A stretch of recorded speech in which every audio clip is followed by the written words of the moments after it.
2000 سال قبل یروشلم میں ایک مسیحا پیدا ہوا جس نے دنیا کو صرف 3 سال میں ہلا کر رکھ دیا۔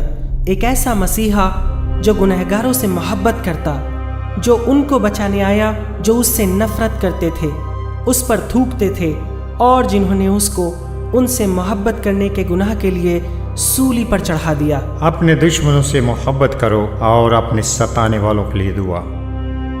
دوسروں کی عیب جوئی نہ کرو تاکہ خدا تمہاری عدالت نہ کرے۔ جو بھی اپنے بھائی سے خفا ہے وہ عدالت میں لایا جائے گا۔ یسوع مسیح ایک انقلابی تھے۔ جس طرح وہ بات کرتے، سکھاتے، وہ جو بھی کرتے ایک انقلابی اختیار کے ساتھ کرتے، مگر ایک ناقابل یقین طریقے سے۔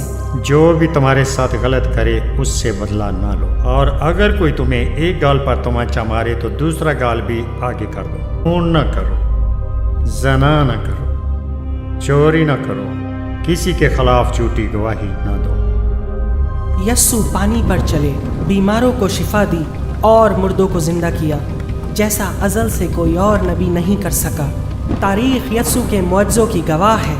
اس کی قوت دوسروں سے الگ تھی۔ وہ ایک فوق الفطرت ہستی تھی۔ میں دنیا کا نور ہوں، جو بھی میری پیروی کرے گا زندگی کا نور حاصل کرے گا اور کبھی اندھیرے میں نہ چلے گا۔ میں ہی راہ، حق اور زندگی ہوں۔ کوئی بھی میرے وسیلے کے بغیر باپ کے پاس نہیں جا سکتا۔ اس کی نرم ہتھیلیوں کو کیلوں سے چھیدا گیا، جسم کو روٹی کی مانند توڑا گیا، اور لہو ان گنہگاروں کے لیے بہایا گیا جو کسی رحم کے لائق نہ تھے۔ یہ تاریخ کی سب سے عظیم قربانی ہے، ایک ایسی قربانی جس نے دنیا کو الٹ کر رکھ دیا۔ اس کی نایاب اور عظیم محبت نے اپنے قاتلوں کو بھی معاف کر دیا۔ اے باپ، ان کو معاف کر دے، یہ نہیں جانتے کہ یہ کیا کر رہے ہیں۔